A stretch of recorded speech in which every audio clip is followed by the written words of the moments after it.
읽겠습니다. 집사님, 고집사님 잠시만요.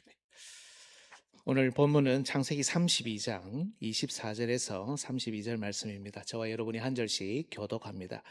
야곱은 홀로 남았더니 어떤 사람이 날이 새도록 야곱과 씨름하다가 자기가 야곱을 이기지 못함을 보고 그가 야곱의 허벅지 관절을 치매 야곱의 허벅지 관절이 그 사람과 씨름할 때에 어긋났더라. 그가 이르되 날이 새려하니 나로 가게 하라. 야곱이 이르되 당신이 내게 축복하지 아니하면 가게 하지 아니하겠나이다.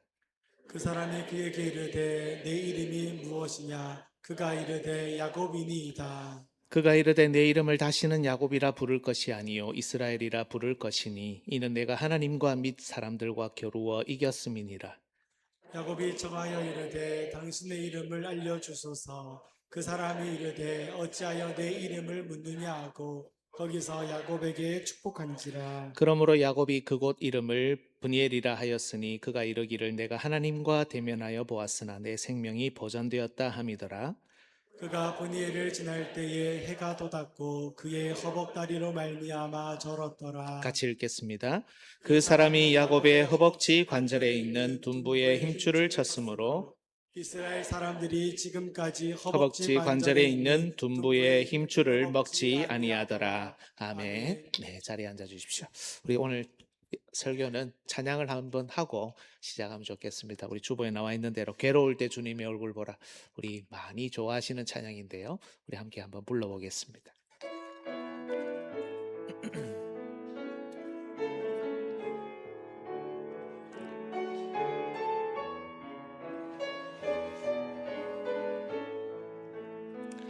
괴로울 때 주님의 얼굴 보라. 평화의 주님 바라보아라. 세상에서 시달린 친구들아 위로의 주님 바라보아라. 눈을 들어 주를 보라. 내 모든 염려 주께 맡겨라. 슬플 때에 주님의 얼굴 보라. 사랑의 주님 안식 주리라. 힘이 없고 내 마음 연약할 때 능력의 주님 바라보아라. 주의 이름 부르는 모든 자는 힘 주시고 늘 지켜주시. 눈을 들어 주를 보라. 내 모든 염려 주께 맡겨라. 슬플 때에 주님의 얼굴 보라. 사랑의 주님 안식 주리라. 할렐루야. 아멘. 네, 감사합니다. 제가 아까 세 가족을 소개를 못했습니다. 등록하신 분이 있는데요. 이효훈님, 우리 김도유 성도님이 인도하셨는데 혹시 한번 잠시 자리에 일어나 주시겠습니까? 부끄러우시죠? 네, 네, 같이 일어나 주시죠. 혼자 일어나면 부끄럽잖아요. 네, 우리 박수로 환영하겠습니다. 감사합니다. 네. 네, 자리에 앉아 주시면 됩니다. 네, 기도 한번 하겠습니다. 하나님 아버지, 오늘도 우리에게 좋은 분, 또 귀한 하나님의 백성 보내주셔서 감사합니다. 이 걸음을 인도하신 분이 하나님이시오니 하나님께서 이 걸음을 복되게 하시고 열매 맺게 하시고 이제 남은 삶 주 안에서 정말 보람있고 가치있게 행복하게 또 건강하게 살 수 있도록 하나님 역사하여 주옵소서. 이제 말씀을 듣습니다. 하나님께서 이 시간 함께 해주시고 우리의 기도가 살아나는 시간 되도록 인도하여 주옵소서. 예수님의 이름으로 축복하며 기도드리옵나이다. 아멘. 네, 지난 2주간 오늘 본문으로 우리가 설교를 했는데요. 여러분 좀 어떠셨습니까? 기도를 좀 많이 하셨습니까? 아무도 안 했습니까? 네, 아마 기도를 해야 되겠다. 또 기도하는 시간을 가져야 되겠다. 제가 신방을 해보면 이렇게 몸이 아프셔서 교회를 못 나오시는 분들이 있는데, 우리 어르신들 새벽에 꼭 일어나서 기도하시는 분들도 계시고요. 또 아침에 또 이 새벽 기도의 영상을 보면서 같이 기도하시는 분들도 계속 계시더라고요. 그래서 제가 참 너무 감사했는데, 아마 설교를 들으시면서 기도해야 되겠다, 기도가 정말 중요하구나, 이런 생각들을 다들 하셨으리라 믿습니다. 오늘 마지막으로 이 본문을 우리가 살피면서 좀 더 기도에 대한 마음을 더 갖추고 또 하나님 앞에 나아가는 시간이 되기를 축복합니다. 우리가 처음 살폈던 내용은 야곱이 기도했던 상황이었습니다. 다른 가축들은 다 야복강을 건넜어요. 그런데 정작 야곱 자신은 그 강을 건너지 못한 채 밤에 홀로 뒤에 남아 있었죠. 야곱의 이런 모습은 에서를 향한 절정의 두려움을 그대로 보여줍니다. 야곱이 노력을 안 한 건 아닙니다. 꾀도 내고 계획도 세웠습니다. 심지어 기도도 했습니다. 그런데 에서가 너무 무서운 나머지 하나님을 신뢰하지 못했던 겁니다. 지난 세월 그를 한 번도 떠난 적이 없으셨던 하나님, 끝까지 그를 지금까지 인도하셨던 하나님, 그 하나님이 있었지만 심지어 기도하면서도 에서가 두려워서 하나님을 신뢰하지 못했던 겁니다. 하나님께서는 그런 야곱을 먼저 찾아오셨어요. 위로하러 오셨나 싶었지만 나중에 보니 에서보다 먼저 하나님이 야곱을 치실 수 있다는 것을 보여주기 위해서였습니다. 야곱아, 너는 누구를 더 두려워하느냐? 나냐, 에서냐? 나 여호와는 네가 의지하지 못하고 신뢰하지 못하는 그런 존재냐? 이런 보이지 않는 강력한 메시지를 전달하면서 말입니다. 그런데 하나님께서 좀 더 깊이 의도하신 것이 있었죠. 그것은 그저 야곱을 치시는 것이 아니라 야곱이 그 하나님을 붙들고 회개하는 것, 그래서 그 하나님을 소망하는 것, 이것이 바로 하나님의 깊은 마음이었습니다. 여러분, 성경에 나오는 믿음의 사람은 모두 회개의 사람입니다. 믿음의 사람은 결정적일 때 딴짓 안 하고 기도합니다. 그것이 그 사람이 믿음의 사람이냐 아니냐를 결정하죠. 감사하게도 야곱은 하나님의 의도대로 울며 간구하며 하나님을 붙들고 간절히 기도했습니다. 야곱이 이렇게 할 수 있었던 것은 자신을 심판하러 오신 하나님이셨지만 그 하나님 외에 피할 곳이 한 군데도 없다는 것을 깨달았기 때문입니다. 이제 오늘 본문의 마지막 설교를 들을 차례입니다. 오늘 말씀을 통해 우리 교회가 다시 한번 기도할 힘을 얻기를 소망합니다. 심판주 하나님을 붙드는 것은 정말 두렵고 때론 아픈 일이지만 이를 통과해서 아름다운 기도의 흔적을 남기는 저와 여러분 되시기를 예수님의 이름으로 축복합니다. 지난 2주와 같은 설교의 주제 한 번 더 읽겠습니다. 같이 읽습니다. 하나님께서는 심판의 대행자를 붙잡고 울며 간구하는 자에게 언제나 은혜를 베푸신다. 대지는 첫째 기도의 상황, 둘째 기도의 자세, 지난 2주간 살폈습니다. 오늘은 세 번째 기도의 결과와 흔적, 이 포인트로 오늘 말씀을 전하겠습니다. 여러분, 오늘 본문 27절부터 보면 기도의 결과로 주어진 몇 가지 흔적이 있다는 사실을 알 수 있습니다. 첫 번째는 하나님께서 야곱이라는 이름을 이스라엘로 바꾸어 주신 거죠. 그래서 첫 번째 흔적은 이스라엘입니다. 두 번째는 축복을 받은 야곱이 그곳 이름을 브니엘로 바꾸었다는 겁니다. 브니엘이 두 번째 흔적입니다. 세 번째는 야곱이 평생 불구가 되어서 다리를 절었다는 사실과 그때부터 야곱을 비롯한 이스라엘 후손들이 가축을, 짐승을 잡아서 고기를 먹을 때 허벅지 관절에 있는 둔부의 힘줄을 먹지 않았다는 내용입니다. 이것이 야곱이 하나님을 붙들고 울며 간구한 후에 얻은 기도의 흔적입니다. 차례대로 의미를 살펴보겠습니다. 야곱에서 이스라엘로 이름이 바뀐 내용이죠. 여러분, 기도 중에 자신을 붙잡고 놓지 않는 야곱에게 하나님께서는 먼저 이름을 물으셨습니다. 여러분, 하나님이 이름을 몰라서 묻지는 않으셨겠죠? 왜 물으셨을까요? 이름을 바꾸어 주시려고 물어보신 겁니다. 그렇다면 야곱이라는 이름이 어때서요? 하나님 뜻을 따라 부모님이 지어주신 이름인데 뭐가 잘못된 이름입니까? 여러분, 야곱이라는 이름의 뜻은 여러분이 창세기를 읽으면서 아시고 계시듯이 발꿈치를 잡았다라는 뜻입니다. 야곱과 에서가 태어날 때 야곱이 자기보다 먼저 나가는 형 발꿈치를 잡고 나온 것을 보고 이삭과 리브가가 그의 이름을 야곱, 발꿈치를 잡은 자라는 뜻으로 지었죠. 그런데 여러분, 흔히 야곱이라는 이름을 속이는 자로 우리가 이해합니다. 맞습니다. 이 둘은 여러분 전혀 다른 내용이 아닙니다. 발꿈치를 잡는다는 것은 다른 사람을 걸어서 넘어지게 한다는 뜻입니다.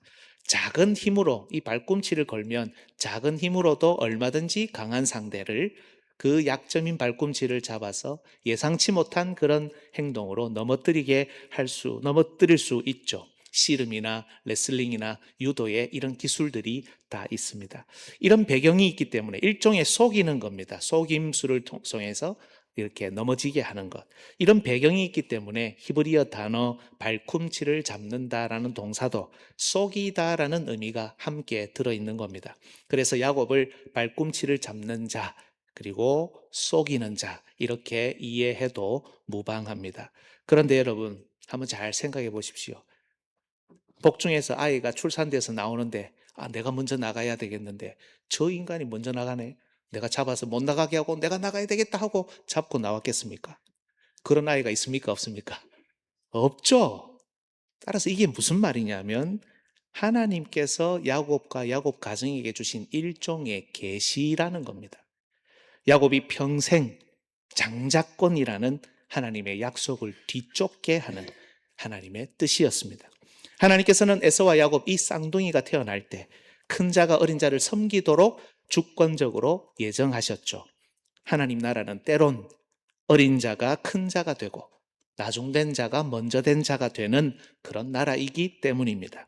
그래서 어린 자, 나중된 자 야곱이 끊임없이 그 약속을 사모하게끔, 장자권을 추구하게끔, 그것을 위해 살아가게끔 하나님이 하신 겁니다. 에서의 삶을 보면 장자권에 관심이 없어요. 정말 그걸 소홀히 여깁니다. 망령됐다고 성경이 평가하죠. 그런데 야곱의 삶을 보면 이러한 하나님의 뜻을 따라 끊임없이 그것을 추구하고 쫓아갑니다. 그 약속을 사모합니다. 인생을 올인합니다. 그러다 보니 이걸 너무 추구하다 보니 때론 그 이름대로 속이기도 합니다. 꾀도 냅니다. 바다나람 외삼촌 집에서 보낸 20년의 세월도 별반 다르지 않았죠. 따라서 여러분, 비록 야곱이라는 이름 그 자체가 잘못된 것은 아니지만 이 야곱이라는 이름은 그의 지금까지의 삶의 정체성, 그가 살아왔던 방식, 장자권이라는 삶을 그저 쫓아가고 잡으려고 하고 가지려고 하는 그 내용을 보여주는 이름에 지나지 않았다는 겁니다. 하지만 이제는 달라져야죠. 가나안 땅, 약속의 땅으로 되돌아가는 순간입니다. 12명의 아들들, 물론 아직은 한 명이 남아 있습니다. 안 나왔지만 이 12명의 아들들과 함께 족속을 이루고 나라로 번성해 가야 하는 시점입니다. 이제는 그저 약속을 뒤에서 쫓아가는, 잡으려고 저거 내가 잡아야 되는데, 내가 해야 되는데, 이런 정도로는 안 되는 겁니다. 한평생 꿈만 쫓아서 살아가는 것으로는 부족합니다. 이제는 그 꿈을 실현해야죠. 이미 약속을 잡은 자로, 받은 자로, 그 약속을 주도적으로 이끌고 성취하며 하나님 나라를 이끄는 자로 서야 하기 때문입니다. 사랑하는 여러분, 그렇다면 하나님께서는 심지어 야곱을 치고 죽이러 내려오셨지만 그 하나님의 마음, 계획, 의도는 야곱을 바르게 세워서 이스라엘로 바꾸어서 하나님 나라에서 이렇게까지 역할하는 사람으로 하나님이 세우고 싶으셨던 겁니다. 그래서 그의 이름을 이스라엘로 바꾸어 주셨어요. 단지 이스라엘 12지파의 시조여서 이제는 이스라엘이라고 붙여줘야 될 때가 되었네라서 해준 것이 아닙니다. 하나님과 및 사람들과 겨루어 이겼다. 이제는 그 어떤 대상도 두려워하지 않고 심지어 하나님과 겨루어서 이긴 이스라엘로 당당하게 하나님과 함께 하나님 나라를 이끌어 가라는 그런 축복을 기도 끝에 흔적으로 주신 겁니다. 여러분, 그런데 사실 야곱이 하나님을 이겼습니까? 누가 이겼습니까? 하나님이 이기셨죠. 여러분, 야곱이 에서를 이겼습니까? 아닙니다. 냉정하게 말하면, 인간적으로 말하면 다 졌다고 봐야 합니다. 하지만 하나님께서는 하나님을 붙들고 울며 간구하는 야곱이 이겼다고 해 주신 겁니다. 두려웠지만 자기를 심판하러 오신 하나님을 붙들고 회개하며 울며 간구한 그 한 번의 기도에 우리 하나님께서는 네가 하나님과 및 사람들과 겨루어 이겼다, 이렇게 인정해 주신 겁니다. 기도하며 두려움을 극복한 야곱에게 이제는 그저 추구하는 사람, 뒤쫓는 사람, 자기 힘으로 쫓아가서 때론 속이고 꾀를 내어서 그것을 차지하는 사람 정도가 아니라 약속을 지고 이제는 하나님 나라를 이끌어가는 사람으로 삼아 주신 겁니다. 하나님께서 야곱이라는 이름을 이스라엘로 바꾸신 것, 이것이 기도했던 야곱에게 남은 첫 번째 흔적입니다. 두 번째는 야복강 지역을 브니엘로 바꾸죠. 이 이름을 받자 야곱도 반응합니다. 여러분, 믿음의 사람은 하나님이 행하시는 일에 즉각적으로 그리고 올바르게 반응하는 사람입니다. 먼저 야곱은 상대가 누군지 정확히 알기 위해 이름을 묻습니다. 밤새도록 씨름을 하면서부터 뭔가 이상하다 이미 짐작했지만 네가 하나님과 및 사람들과 겨루어 이겼다라고 하시는 그분이 정말 하나님이신지 확인하고 싶었을 겁니다. 하지만 하나님은 자기의 이름을 알려주시는 대신 야곱을 축복하십니다.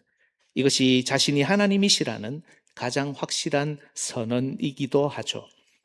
여러분, 인간적으로 생각할 때 야곱이 더 받을 축복이 더 있겠습니까? 이미 많은 아들들과 딸이 있습니다. 그리고 야곱은 거부가 되어 돌아왔습니다. 20년 전에 지팡이 하나 잡고 요단을 건넜지만 지금은 두 떼를 거느린 거부가 되어서 돌아왔습니다. 그런데 야곱이 더 받을 축복이 있습니까? 목사님 모르는 소리 하지 마세요. 돈은 많을수록 좋으니까 더 달라 하면 그게 축복이죠. 여러분, 이렇게 생각하시는지요? 사실 야곱은 26절에서 당신이 내게 축복하지 아니하면 가게 하지 아니하겠나이다라고 했습니다. 무슨 축복입니까? 자신을 치러 오신, 죽이러 오신 하나님께 받을 축복은 뭐만 있습니까? 사는 겁니다. 하나님과의 관계가 회복되는 것이었습니다. 하나님께서는 울며 간구하는 야곱에게 죽음 대신 축복을 선언하셨고 야곱은 이제 죽음이 아닌 생명을 얻게 되었습니다. 하나님과의 모든 관계가 회복되었습니다. 30절을 같이 읽겠습니다. 그러므로 야곱이 그곳 이름을 브니엘이라 하였으니 그가 이르기를 내가 하나님과 대면하여 보았으나 내 생명이 보존되었다 함이더라. 하나님을 대면하여 보면 죽습니다, 여러분. 그런데 하나님을 보았음에도, 하나님의 얼굴을 보았음에도 내 생명이 보존되었다. 그래서 브니엘, 뜻을 말하면 하나님의 얼굴이라는 이름으로 바꾸었던 겁니다. 야곱은 여러분 이때 죽음에서 생명으로, 심판에서 구원으로 바로 부활을 경험했던 겁니다. 그런데 여러분, 이 타이밍이 정말 절묘합니다. 야곱이 야복 강가에 홀로 남았을 때는 시간적으로 언제였을까요? 깊은 밤이었습니다. 21절을 한번 보십시오. 그 예물은 그의 앞서 보내고 그는 무리 가운데서 밤을 지내다가, 밤이 시작될 때 간 게 아니죠. 밤을 지내다가 밤에 일어나, 그죠? 두 아내와 두 여종과 11 아들을 인도하여 야복 나루를 건널새 야곱은 홀로 남았더니, 야복강에 홀로 남았을 때는 깊은 밤이었습니다. 그런데 하나님께 축복을 받고 브니엘을 지날 때는 언제라고요? 아침이 밝아왔을 때입니다. 31절, 그가 브니엘을 지날 때에 해가 돋았고. 여러분, 이건 절대로 우연이 아닙니다. 시편에 유명한 좋은 표현이 있죠. 우리 새벽기도 좋아하시는 분들이 즐겨 말씀하시는 내용인데요. 새벽에 하나님이 도우시리로다. 새벽에 하나님이 도우시리로다. 여러분, 이 시편의 시인은 죽음의 고통 속에 있습니다. 하지만 이 죽음의 고통 속에서도 결정적으로 이 시인은 하나님을 바라봅니다. 그리고 그 하나님을 바라보며 고백합니다. 새벽에 하나님이 도우시리로다. 죽음의 고통 속에서 부활의 하나님을 소망하는 것을 이렇게 표현한 겁니다. 그래서 성경을 보면 아침이 오고 해가 돋는 것을 언제나 부활을 상징하는 것으로 드러냅니다. 말라기 4장 2절, 구약 성경의 제일 마지막 성경이죠. 마지막 장입니다. 같이 읽어볼까요? 내 이름을 경외하는 너희에게는 공의로운 해가 떠올라서 치료하는 광선을 비추리니 너희가 나가서 위안간에서 나온 송아지 같이 뛰리라. 말라기 시대 정말 어두웠던 구약 교회에게 하나님께서 부활의 소망을 주시는 것을 해가 떠올라서 치료하는 광선을 너희에게 비춘다. 이렇게 표현하시면서 구약 성경을 마무리하신 겁니다. 그리고 드디어 주 예수 그리스도께서 오셔서 그들을 치료하시고 그들을 일으키시고 부활의 하나님을 소망하게 하시죠. 여러분, 밤에 야곱이 홀로 남았던 죽음의 그림자가 드리워져 있던 야복강.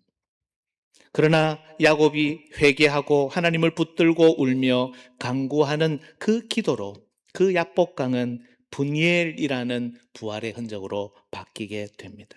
심판이 구원의 흔적으로 바뀌고 절망과 두려움과 괴로움이 기쁨과 감사라는 축복의 흔적으로 바뀐 것.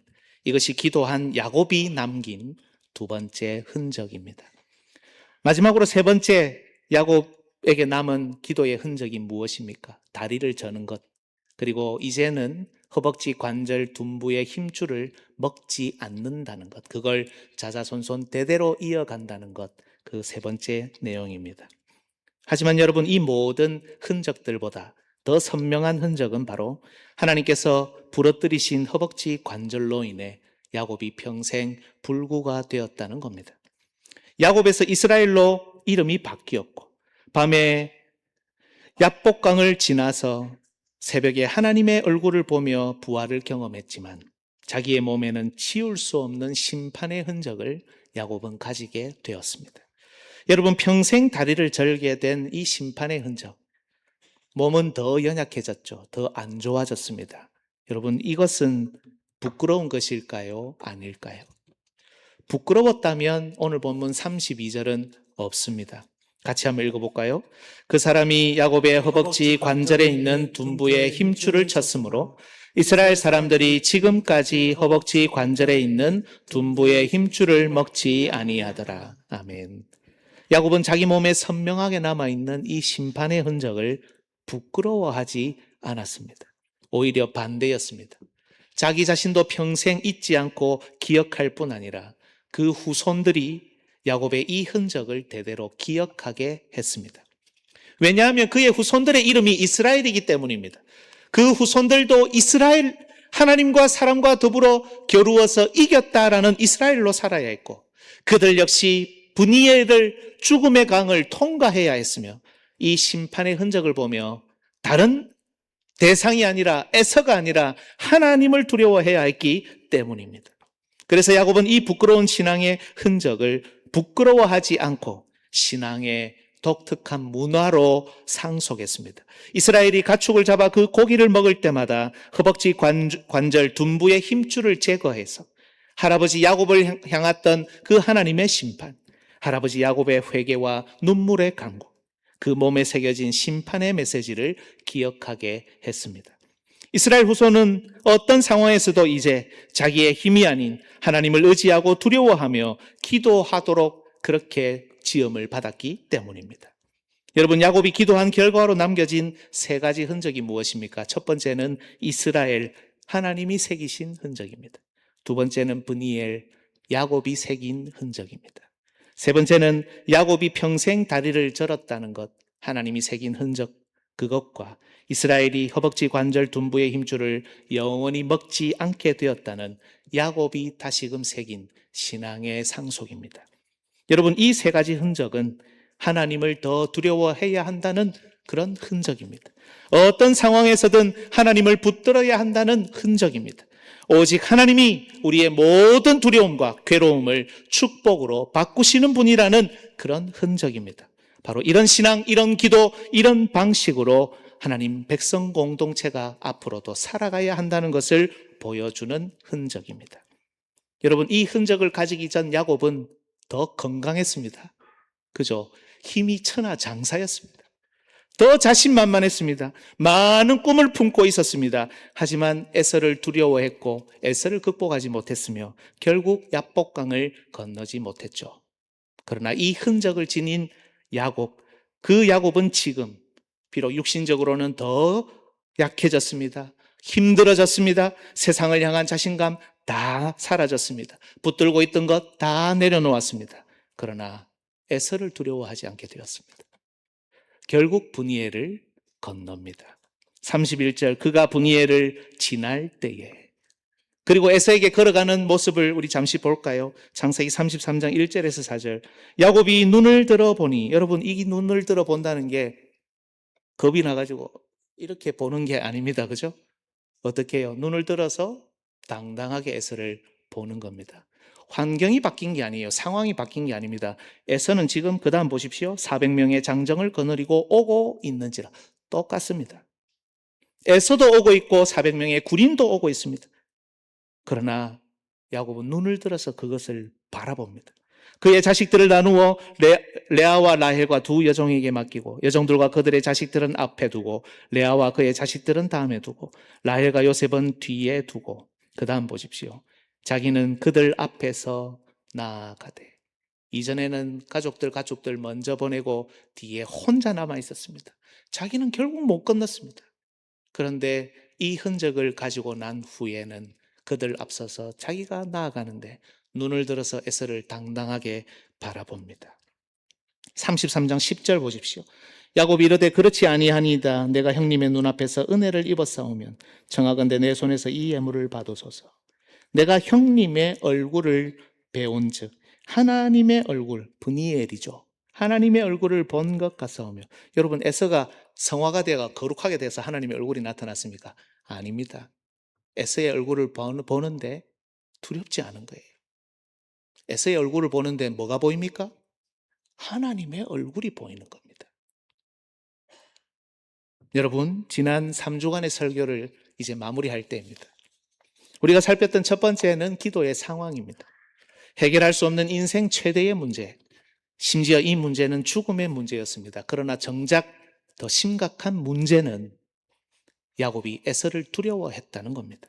하나님께서는 오히려 먼저 야곱을 치러 내려오셨고 야곱이 두려워할 대상이 에서가 아니라 하나님이라는 것을 알려주셨습니다. 두 번째로 살폈던 것은 기도의 자세입니다. 감사하게도 야곱은 환도뼈가 부러지는 인생 최대의 공포를 경험했지만 겸손히 그 심판주 하나님을 붙들었습니다. 울며 간구했습니다. 하나님으로부터 멀리 도망간 것이 아니라 하나님의 품 안으로 도망했습니다. 세 번째, 기도의 흔적입니다. 하나님께서는 기도의 결과로 야곱에게 흔적을 남기셨습니다. 이스라엘, 하나님께서 남기신 흔적입니다. 야곱의 평생 다리를 절게 된 육신, 하나님께서 남기신 흔적입니다. 야곱 역시 이에 대한 반응으로 기도의 흔적을 남깁니다. 브니엘, 야곱이 남긴 기도의 흔적입니다. 허벅지 관절에 있는 둔부의 힘줄을 자손 대대로 먹지 않는다는 신앙의 상속, 야곱이 남긴 기도의 흔적입니다. 여러분, 기도는 하나님께서 우리에게 흔적을 남기시는 통로입니다. 한번 잘 생각해 보십시오. 하나님이 우리 인생 가운데 찾아오셔서 흔적을 남기셔야 되는데 도대체 뭘 통해서 남기실 수 있습니까? 뭘 통해서 하나님이 남기실 수 있습니까? 기도밖에 없습니다.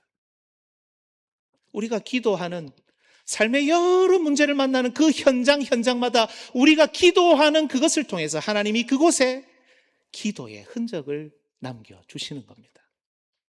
또 한번 잘 생각해 보십시오. 기도는 우리가 흔적을 남기는 이 땅을 살아가는 유일한 방식입니다. 우리가 도저히 해결할 수 없는 문제 앞에서 우리가 기도할 때 하나님께서는 우리가 하나님께 울며 간구했다는, 그래서 해결했다는 흔적을 남겨주십니다. 그리고 이제 우리는 바로 이 기도의 흔적을 통해 하나님 나라를 주도해 갑니다. 하늘에 계신 하나님 아버지의 계획을 그냥 우리는 수동적으로 천국 가고 쫓아가고 그 정도만 생각하시는 게 아니고, 그 하나님의 계획을 우리가 이 땅 가운데 기도하면서 적극적으로 펼쳐나가는 하나님 나라의 흔적을 우리가 만들어가는 겁니다. 또한 여러분, 기도는 우리가 이 땅에 흔적을 남기는 방식이라고 했습니다. 우리를 엄습해오는 모든 두려움, 괴로움, 이 모든 것을 이기고 기쁨과 감사로 하늘로부터 오는 축복으로 바꾸는 방식이 바로 기도입니다. 여러분, 정말 두려움 가운데, 걱정 가운데 기도의 자리로 들어가 보신 적이 있습니까? 기도를 깊이 하고 마치고 나올 때는 어떻게 됩니까? 아이고 또 죽겠네, 아이고 또 죽겠네, 하나님이 없는갑다. 여러분, 이렇게 하십니까? 아니죠. 하나님께 모든 걸 맡기고 기도를 통과한 사람들은 기도의 흔적을 가지고 나옵니다.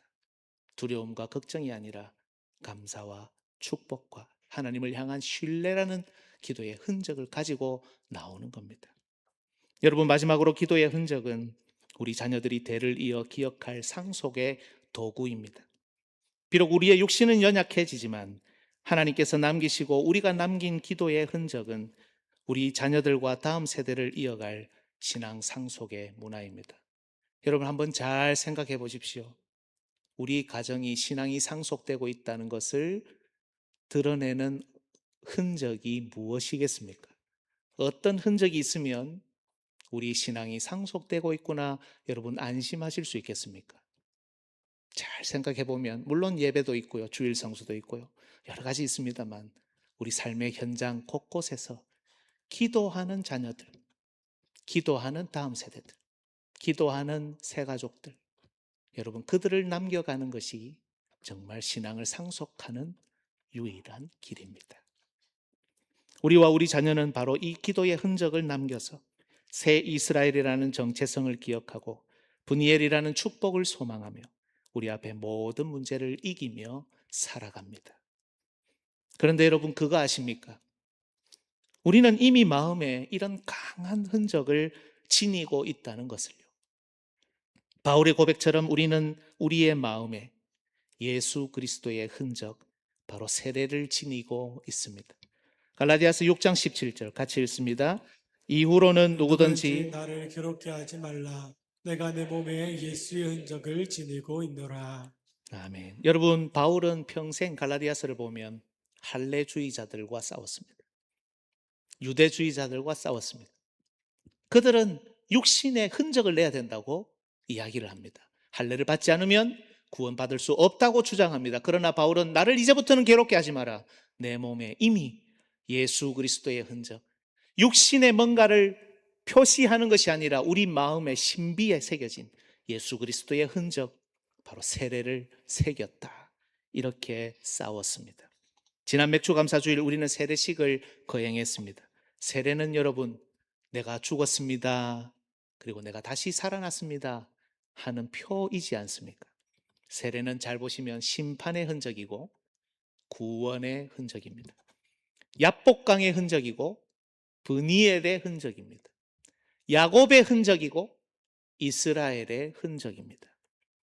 흔적을 남긴 야곱처럼 예수의 흔적, 세례를 새긴 우리는 이제 그 누구도 두려워하지 않습니다. 여러분, 우리가 지금 하나님의 또 다른 특별한 은혜, 하나님께서 새겨주시는 또 다른 흔적이 필요하다는 게 아닙니다. 이미 흔적을 가지고 있기 때문에 우리가 흔적을 가진 사람으로 이제 힘있게 살아갈 수 있고 그 어떤 것에도 휘둘리지 않을 수 있는데, 여전히 다른 흔적 주세요, 다른 은혜 주세요, 이렇게 살아가고 있는 모순적인 상황을 고발하는 것이 바로 우리가 받은 세례라는 것입니다.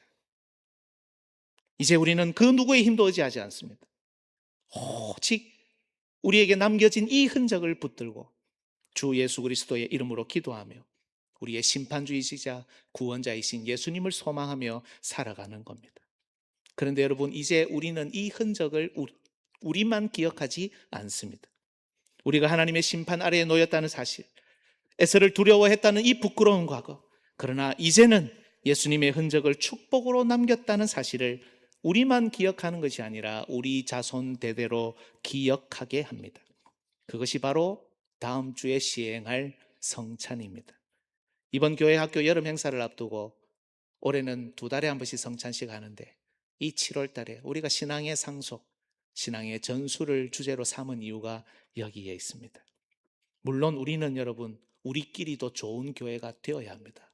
우리끼리 나쁘면 안 되겠죠. 우리도 좋아야 됩니다. 그죠? 그런데 우리는 우리끼리만 좋은 교회가 아니라 우리의 자녀들에게 또 연약한 우리의 자녀와 같은 성도들에게 그리고 새가족들에게 이런 신앙을 상속하고 전수해야 한다는 것을 믿고 고백하는 시간이 바로 성찬식입니다. 우리가 한 몸이고 우리가 한 교제 공동체임을 이 성찬식을 통해 고백하지만 고린도전서 11장 26절 같이 읽을까요? 너희가 이 떡을 먹으며 이 잔을 마실 때마다 주의 죽으심을 그가 오실 때까지 전하는 것이니라. 주의 죽으심을 그가 오실 때까지 전하는 것, 전수하는 것, 기억하는 것, 상속해 가는 것, 이것을 고백하는 시간이 바로 성찬식입니다. 따라서 여러분, 세례받은 신자는 흔적을 이미 가지고 있고 성찬식에 참여하는 신자는 이 흔적을 대대로 기억하는 공동체니까 이미 기도의 흔적을 갖고 있고 그리고 이제부터 기도의 흔적들을 만들어가는 사람들이라는 겁니다. 믿으십니까? 이렇게 한번 따라하겠습니다. 우리는 이미 예수 그리스도의 흔적을 가졌습니다. 이미 예수 그리스도의 흔적을 가졌습니다. 우리는 우리는 이미 기도의 흔적을 가졌습니다. 이미 기도의 흔적을 가졌습니다. 여러 삶의 정황 가운데 있고 어려운 문제들이 닥쳐오고 에서와 같은 존재들이 우리 앞에 있지만 여러분 그곳이야말로 우리가 기도의 흔적을 남기고 만들어 가야 할 곳이라는 것을 기억하며 우리 평생의 기도의 흔적을 남기고 모든 두려움과 괴로움을 축복으로 바꾸어 나가는 모든 주의 백성들 되시기를 예수님의 이름으로 축복합니다. 아멘.